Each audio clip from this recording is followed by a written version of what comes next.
जुलाई खत्म होने को है, लेकिन मॉनसून की दहशत खत्म होने का नाम नहीं ले रही। इस मॉनसून जहां जहां बारिश हो रही है, समझ लीजिए तबाही एकदम तय है।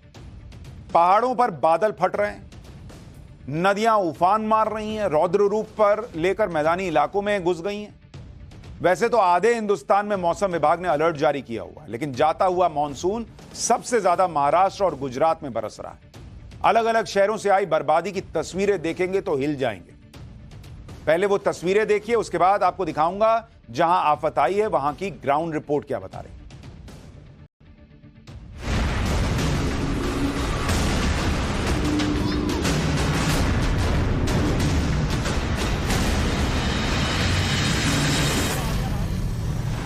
अरे भाई भाई भाई भाई,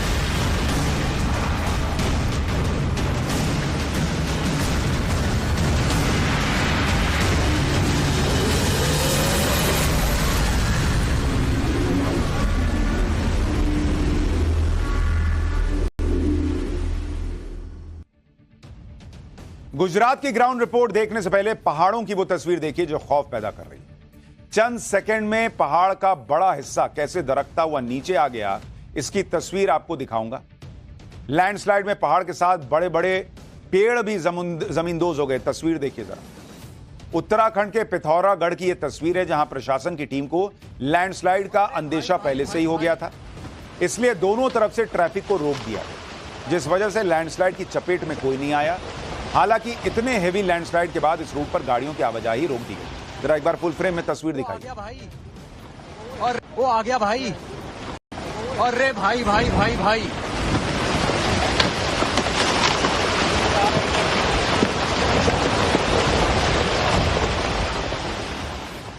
ऐसे मौसम में पहाड़ों पर जाने के लिए इसलिए मना किया जाता है क्योंकि हर साल मानसून में पहाड़ों का यही हाल होता है।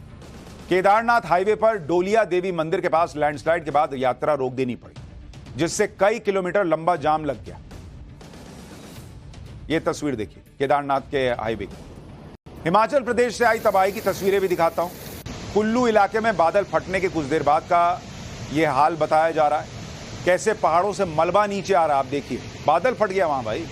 बादल फटने के बाद अचानक इतना पानी आ गया कि धुंधी से पलचान तक बाढ़ आ गई। पलचान में बना पुल भी मलबे की चपेट में आ गया और उसका एक हिस्सा मलबे के साथ बह गया। दूर दूर तक पहाड़ों से आए बड़े बड़े बोल्डर बिखरे हुए दिखाई दिए। बताया जा रहा है कि बादल फटने के बाद आए सैलाब में 3 घर भी बह गए। गनीमत रही कि किसी की जान नहीं।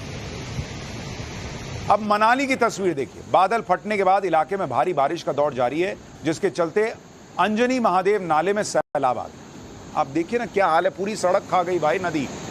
बड़े बड़े पत्थर बह गए, मनाली लेह नेशनल हाईवे पर आ गए ये सब, और पत्थरों के सैलाब में हाईवे का बड़ा हिस्सा जो है वो भी बह गया।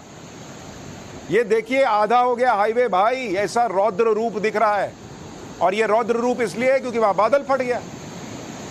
इसके बाद हाईवे को बंद करना पड़ा। हिमाचल के ही चंबा की तस्वीर आपको दिखाता हूं। खूबसूरती के लिए मशहूर चंबा में पहाड़ से जब झरना ओवरफ्लो होने लगा तो सड़क से गुजर रहे लोगों की सांसें अटक गई। लगातार बारिश के बाद झरने का पानी बड़े बड़े बोल्डरों के साथ सड़क पर आने लगा, जिसके बाद घंटों तक दोनों तरफ का ट्रैफिक यूं ही रुका रहा। कहा जा रहा है कि इस बार हिमाचल में कम बारिश हुई है। सोचिए, कम बारिश में पहाड़ों का यह हाल है। अगर यहां मानसून ने रफ्तार पकड़ ली होती तो भैया क्या ही हुआ होता। मानसून में पहाड़ों पर अलग दिक्कतें हैं, लेकिन इस बार गुजरात में मानसून ने जो आफत मचाई है बॉस, उसका अंदाजा तो शायद मौसम विभाग को भी नहीं था। ये गुजरात का हाल देखिए। भारी बारिश के चलते सूरत शहर का सूरत हाल ही बिगड़ गया। लगभग सभी इलाकों में 3 से 4 फीट तक पानी भरा हुआ है। पिछले 24 घंटे में 5 इंच से ज्यादा बारिश हो चुकी है, जिसके चलते नदियां ओवरफ्लो हो गई। पानी शहर में घुस गया सूरत में। बताया जा रहा है कि करीब 1 लाख लोग प्रभावित हुए हैं। दुकानों और घरों में पानी भर गया है। सड़कों पर नाव चल रही है। सूरत से एक ग्राउंड रिपोर्ट देखिए। सूरत का मीठी खाड़ी लिंबायत इलाका जो सबसे ज्यादा प्रभावित है, और हालात ये हैं कि गलियों में नाव के अलावा कोई और उपाय नहीं है कि आप यहां पर आ सकते हैं। आप जरा तस्वीर दिखाइए, इस तरफ की तस्वीर दिखाइए। देखिए, जो लोग हैं वो अपने घर से निकल रहे हैं क्योंकि उनके घर में पानी ने घर कर लिया है। लोग सही ठिकाना ढूंढ रहे हैं, ऐसा ठिकाना जहां कम से कम वो अभी कुछ दिनों के लिए आश्रय ले सकें। और आप ऊपर देखेंगे जो ऊपरी मंजिल है वहां पर लोग जैसे तैसे गुजर बसर कर रहे हैं। आप इस तरफ देखेंगे, पीछे की तरफ जरा एक बार पीयूष अगर दिखा सकते हैं तो दिखाइए। हम इस वक्त बोट में सवार हैं और हम गलियों से गुजर रहे हैं। ये कोई नदी नहीं है बल्कि यहाँ की जो नदी है, खाड़ी नदी, उस नदी ने इस पूरे इलाके को एक पूरा नदी का रूप दे दिया है, क्योंकि वो नदी पूरी तरीके से ओवरफ्लो है और उसका पानी अब रिहायशी इलाके में घुस चुका है। सिर्फ शहर ही नहीं, दूर दराज के गांव में भी प्रशासन की टीम एक्टिव है। तस्वीरें सूरत के ही बाडोली गांव की दिखाता हूं, जहां लगातार हो रही बारिश के बाद कुछ लोग फंस गए। सूचना मिलने के बाद एसडीआरएफ की टीम मौके पर पहुंची और न सिर्फ गांव वालों को बचाया बल्कि जरूरी सामान के साथ उनकी गायों को भी सुरक्षित निकाला गया। एसडीआरएफ की ऐसी कई रेस्क्यू टीमें हैं जो इस आफत की घड़ी में 24 घंटे काम कर रही हैं। वहीं प्रशासन ने भी लोगों के लिए जरूरी इंतजाम करने शुरू किए। गुजरात का पोरबंदर जिला इस बार बाढ़ में सबसे ज्यादा प्रभावित हुआ है। यह जिला मानसून का ट्रिपल अटैक झेल रहा है। पोरबंदर में बाकी जिलों के मुकाबले सबसे ज्यादा बारिश तो हो ही रही है। पहाड़ों से आ रहा सैलाब भी शहर को डुबोने पर जैसे लग रहा आमादा है।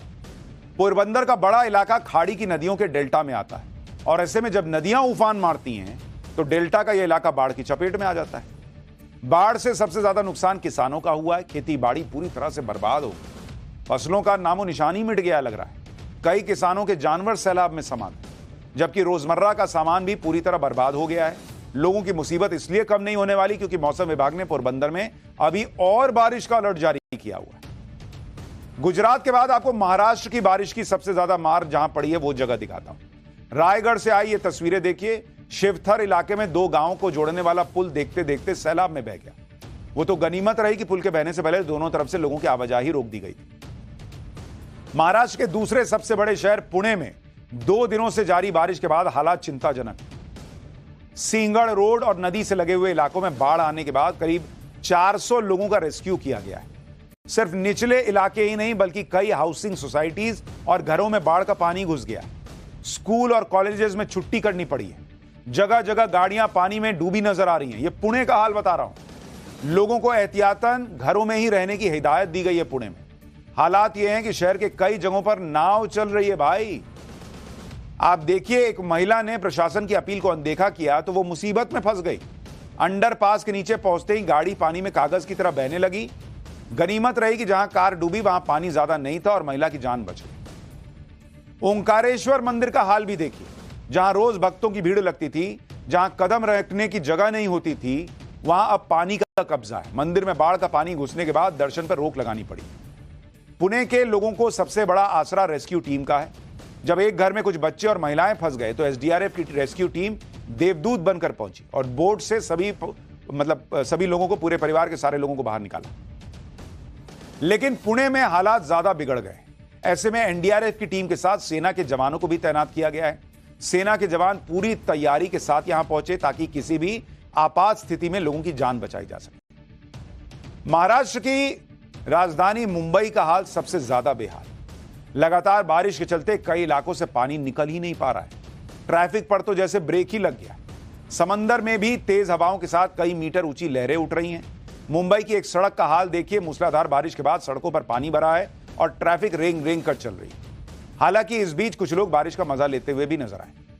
मुंबई का अंधेरी सबवे पिछले करीब 5 दिनों से इसी तरह से बंद है।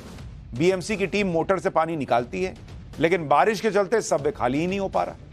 एहतियात के तौर पर पुलिस के जवानों को यहां तैनात कर दिया गया है ताकि कोई अंदर फंस न जाए। आफत की बारिश के बीच राहत भरी तस्वीर भी सामने आई। मुंबई को पीने के पानी की आपूर्ति करने वाली 7 झीलों में से एक मोदक सागर लेक ओवरफ्लो हो रही। मुंबई में पीने का पानी एक बड़ी समस्या है। ऐसे में इस लेक के ओवरफ्लो होने का मतलब है कि मुंबई को आने वाले कुछ दिनों तक कम से कम पीने के पानी की समस्या से तो नहीं जूझना पड़ेगा। ठाणे के भिवंडी की तस्वीर भी दिखाता हूं। भारी बारिश के बाद पूरा का पूरा बाजार यहां पर वो पानी से भर गया। सब्जी मंडी में घुटनों तक पानी भर गया। जरा वो तस्वीर भी दिखाइए।